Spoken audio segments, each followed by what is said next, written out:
meaning that he was betting that it was going to go down. So this has obviously caused a lot of criticism for him. We're going to take a look at this whole situation as well. But of course, before going into any of those news items, I have to talk about my portfolio. I'm going to be doing something over the next 7 weeks. And what I'm going to be doing is every single week, I'm going to be selling $2,000 worth of bonds and putting that money into equities, into the rest of my companies. Right now, my portfolio is a 20% bonds, 80% equities mix. And in 7 weeks, it will be 100% equities. That's the strategy that I'm going to be doing going forward for the next 7 weeks. You can see that I have a lot of cash balance here. I already started this morning. So just this morning, I sold $2,000 worth of bonds. And over the course of this week, I'm going to be spending all $3,000 of cash here and putting that into equities. Now, why am I doing this? Why am I selling out of bonds and moving that money into equities? Like I said, I'm going to be doing it $2,000 a week for 7 weeks. And the reason why is pretty simple. I see bonds as having two main roles, two things that they do. One of them is that they're safer than equities. They are less volatile. They store value a little bit better than equities do. What that means is that if we have a huge downturn, a huge market crash, and it leads to a recession, it might be nice to have your bonds if you ever need to tap into your portfolio. So if your companies go down 50% in value and your bonds only go down 20% and you lose your job, you need some money, having your bonds might be helpful there. That's just one of the benefits of them, is they store value a little bit better. It's like an in-between between a savings account and being fully invested in a company. That's one role they play. Now, in my situation, my employment isn't an issue here. I have income coming in. I'm completely gainfully employed, so there's no concern on that front. But there's another role bonds can play. They're pretty good store value. I'm up almost $1,000 with bonds. And what that can allow me to do is sell out when they're up to buy equities when they're down. That's what I plan on doing. I'm using the bonds while they're in the green to sell them and cash out those gains and to put that money into equities. There's a lot of companies that I'm investing in that I just think will make it to the other side. I think they'll make it through this. I think they'll be far more valuable in 5 to 10 years. That's what I'm betting on. There's a lot of companies that I own that I've been buying for the past 2 years that the prices have come down on them. I want to take advantage of that. I have money sitting in bonds and I want to sell out of that to put more money into these companies. Now, I'm going to do that on top of doing my normal deposits. Not only is there going to be $2,000 of bonds moving into equities, but I'm going to still be depositing money on top of that. I'm going to be buying these companies pretty aggressively for the next 2 months. Now, part of my reasoning for doing this is the news. We have some things that might be positive. We have the Fed doing quantitative easing. We have the stimulus package. I guess those are two positive things. But overall, I think the big news that investors and people are really paying attention to are completely negative. The health news, for one, the virus continues to spread. This is negative news. If you look at the curve here, it's just going upwards. There's no flattening of this curve. The cases go up pretty dramatically every single day. So this might get worse over the course of the next 2 months. That's something that might happen. In that case, I'm going to continually be selling out of my bonds into those equities. But my bet is that within 2 months, we'll start to get some positive health news, that the curve will flatten within 2 months. So that's part of the bet here. That's part of my premise. If you don't agree with that, if you think that the coronavirus will continue to spread and wreak havoc for the next 3 or 4 or 5 months, then you probably shouldn't emulate what I'm doing here. If you think that the Dow Jones will continue to fall after the next couple months, you probably shouldn't try to emulate what I'm doing here. What I'm doing is based off the assumption that the worst news is going to be within the next 2 months, but sometime within that window, we'll start to get positive health news. So there's some risk involved here. I don't know what direction the market's going. I've never been one to predict the market. I just know that right now prices on a lot of companies are really low, so I'm going to be taking advantage of that. But we'll see what happens. Either way, it should be interesting to see how this works out. Now, moving on from that, I want to jump into a couple news items here. The first thing is Jerome Powell does this interview, and he explains what the purpose of the Fed is, the biggest role that they're playing right now. What's happened is all over the world, investors have pulled back to very less risky things. That's understandable. But what that's meant is that many places in the capital markets, which support borrowing by households and businesses, I'm talking about mortgages and car loans and things like that, have just stopped working. So we can step in and replace that lending under our emergency lending powers, and we will do that. We will look wherever there is in the capital markets where credit is not flowing. We have the ability in this unique circumstance to temporarily step in and provide those loans, and we will keep doing that aggressively and forthrightly as we have been. So he outlines there one of the main roles of what the Fed is doing. We have these more risky markets. He mentions mortgages and car loans. You could look at my holding NRZ, New Residential Investment. That one has been very beat up over the past month. In these specific markets that are pretty risky, that investors move away from during times like this, they have no liquidity, and it causes a lot of problems. So the Fed steps in and offers liquidity in those specific markets. The next thing that he talks about is his overall thoughts on this situation. He talks about this downturn in particular, and he shares my thoughts on this overall. This is a unique situation, so I think people need to understand, this is not a typical downturn. What's happening here is people are being asked to close their businesses, to stay home from work, and to not engage in certain kinds of economic activity. And so they're pulling back. And at a certain point, we will get the spread of the virus under control. And at that time, confidence will return, businesses will open again, people will come back to work. So you may well see significant rises in unemployment, significant declines in economic activity. But there can also be a good rebound on the other side of that. And that's actually one of the main things we're trying to do by assuring the flow of credit in the economy and keeping rates low, is to assure that rebound, when it does come, is as vigorous as possible. Now, like I said, I mostly agree with this sentiment here. I look at this issue and I think that it's a pretty temporary issue. The biggest problems we're facing are temporary. That's mostly the virus. The issue with the job loss and with the economy struggling right now is based on the government telling everybody to stay home, shutting things down. So that's the issue we're facing. I think that it's a temporary one. And like Jerome Powell points out here, he's trying to make this transition from where the economy was to where it's going to be after this health crisis is over. He's trying to make that transition as smooth as possible so that the economy stays okay during that time period of struggle. In the meantime, I do think that we're going to have a lot of bad news. We're going to have worse job numbers. The unemployment will be very high. We'll have very low GDP. There will be a lot of negative economic numbers, but I think the big thing that people are focusing on is the virus, and I think the timeline for that is limited. Now, the next thing that he's asked about is this broader subject. A lot of people are having debate over whether the cure, which is shutting down the economy, having people be quarantined, is that actually more damaging and worse than the actual virus that we're facing? Is it worse than the actual problem itself? He's asked about this.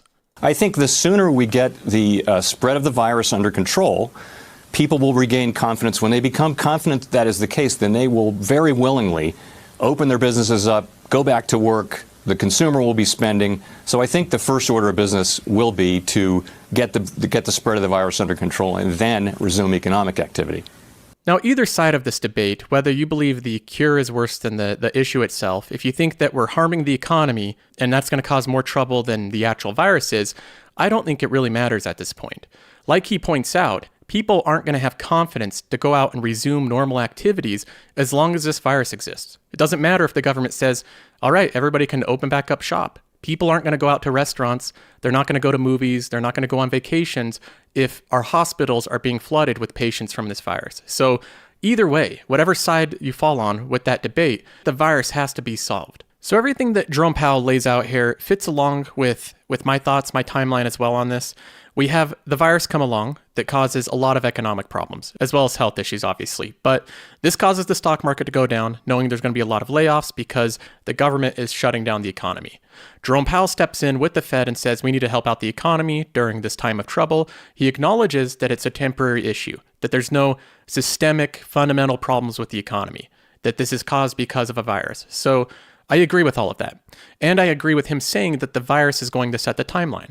We can't open back up the economy before the virus is figured out because people won't have confidence to go out and do commerce. So we're waiting on the virus. Nobody knows exactly when that's going to happen, but there's estimates that within the next couple months, we'll be able to flatten the curve. So that's part of the timeline I'm working with. And he also believes that there could be a pretty vigorous return to economic activity after this is over. So what that does with the stock market, we don't know. But my assumption is that the stock market will be more positively viewed when we start hearing good health news. All right, now moving on, I have to talk about Bill Ackman. This interview he did, this was on March 18th. Let me just go ahead and play a couple clips from it. I'm not really even nitpicking. You can go play the whole interview, and the tone is very similar. So I'll go ahead and play just a few parts of this. Once you have the thought experiment, okay, that, you know what, everyone feels, 99% chance I'll be okay, but it's not you. It's the person you give it to. And the paradigm I had, I said, look, I am not going to kill my father. Okay, so in that clip, he talks about how he doesn't want to kill his father. And here's another clip. I'll just play another one. The way we are operating is until a vaccine is manufactured, distributed, and injected, we will go through a depression era period in the country, and millions of people will die around the globe, and as many as 1 million Americans are going to die. And it's just math. Okay, so there he's talking about a global depression, millions of people dying around the world, and up to 1 million Americans dying. Now let me go ahead and play another clip. It's killing young people. It's killing healthy people, right? And I think if originally what happened, if this broke out in New York and it was killing babies, okay, the country would not have taken the approach it has taken, okay? But that is the approach that we have to take. Assume it's going to kill your child, okay? Let's assume it's got a 1 in 50 chance of killing your child and operate accordingly. Okay, so talking about it potentially killing your father isn't enough. You have to talk about a global depression, and you have to talk about it killing millions of people. None of that is enough. Now you have to think of it killing babies, which is something this virus really hasn't been known to do. This is all, again, the same interview. Let me go ahead and play another clip from it. But now, take a look at Hilton stock. We're a major shareholder of Hilton. Hilton is the canary in the coal mine. This is an incredibly well-capitalized, amazing, dominant global company that actually doesn't own many hotels. It just collects royalties. It's down from like 120 to 50. Okay, it's going to zero. Okay, along with every other hotel company in the world. Park Hotels and Resorts. This stock's down from 33 to 4. This is a spin-off from Hilton. Why is it down from 33 to 4? Because every hotel is going to be shut down in the country. Every one. Now he's talked about the global depression. He's talked about his father dying. He's talked about babies dying, millions of Americans dying. And he's talked about his specific investment, Hilton Hotel, going to zero, is what he says. That it's going to go to zero if we remain on the same track that we currently are. Keep in mind that he is a shareholder of this company. He mentions that in the clip as well. But he's saying it's going to zero. Now, of course, conveniently, a little later, we find out how Bill Ackman turned $27 million into $2.6 billion during the crisis. Let me repeat those numbers again. He turned $27 million into $2.6 billion during this crisis. It says billionaire investor Bill Ackman announced earlier this month that he had been hedging his portfolio against market volatility spurred by the coronavirus. The bet paid off handsomely.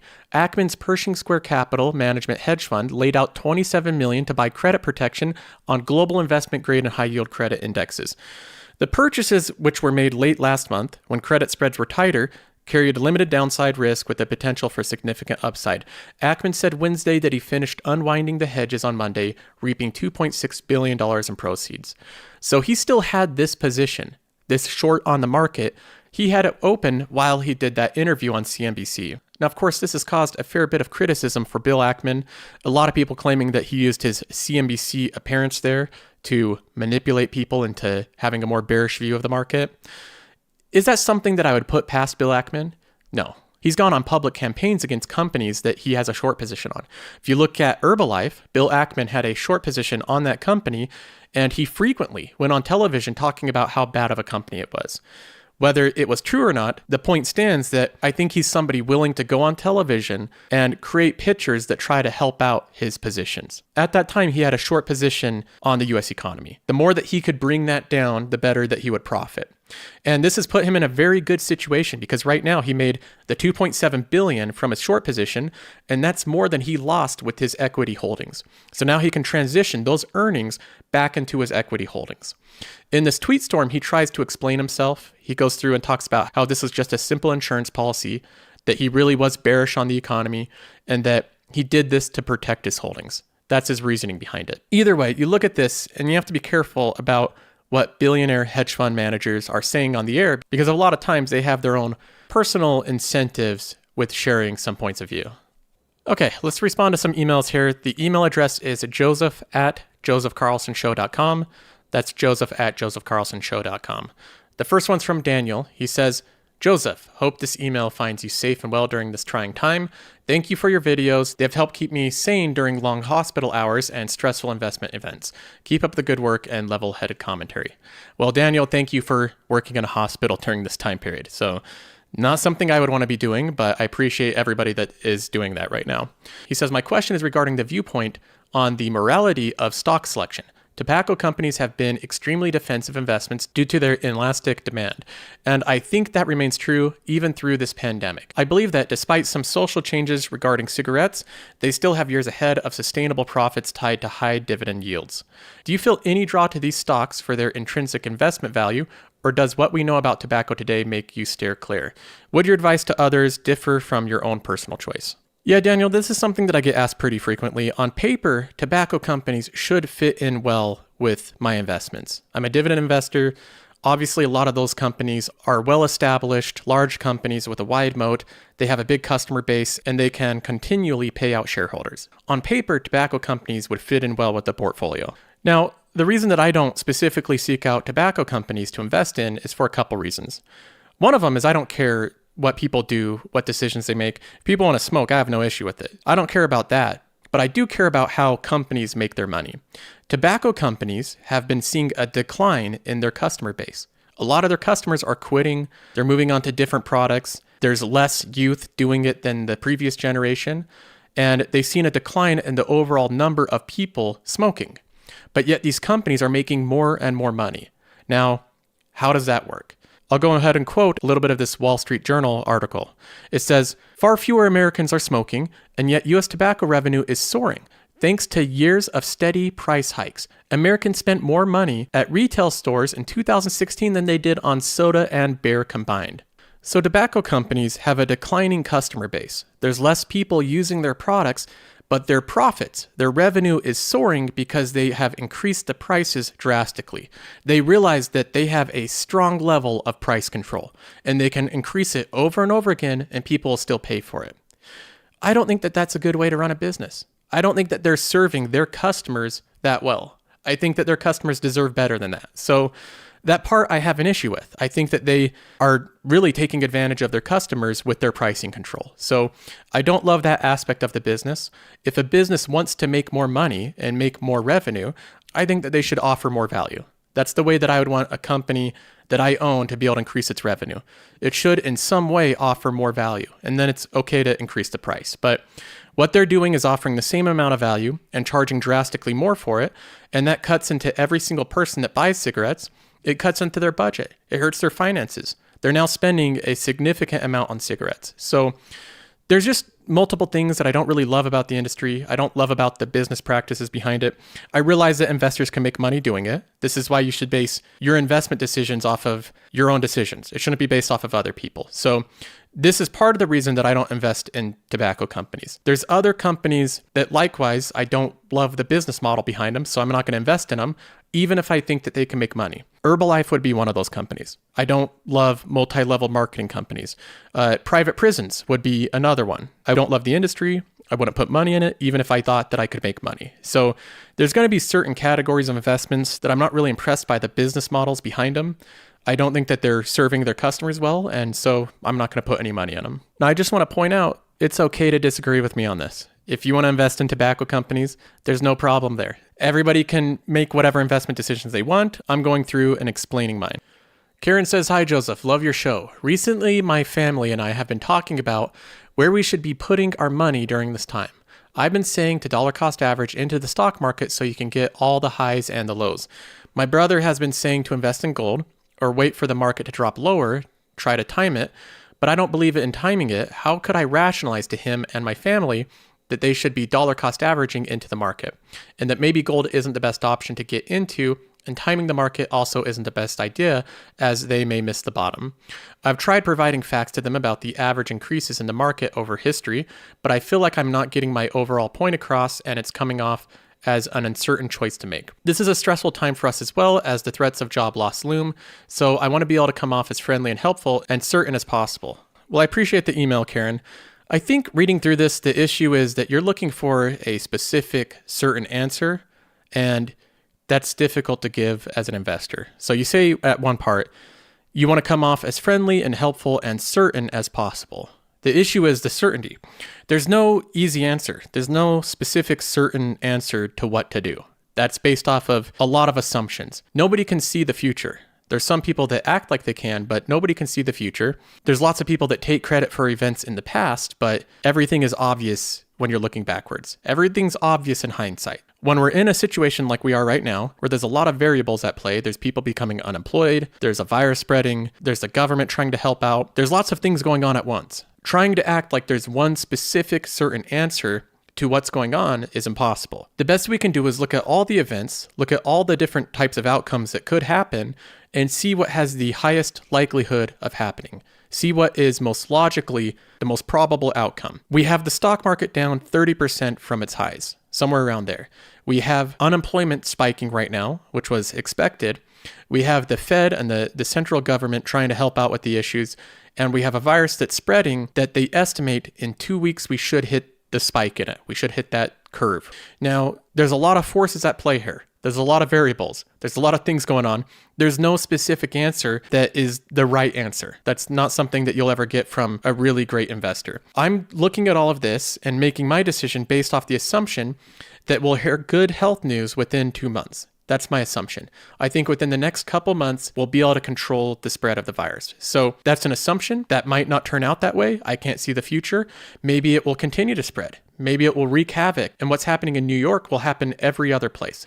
These are possibilities that could happen. In that case, a lot of the buys I'm doing right now would probably not be great buys because those stocks would continue to fall. So I can't say with certainty what is going to have the best outcome. That's impossible to do. So what you can do is look at all the possibilities and use your best judgment. Now, another thing I want to mention is you say how you're discussing this with your family. You all have your different opinions on it. Your brother's saying to invest in gold or wait until the market drops lower and try to time it.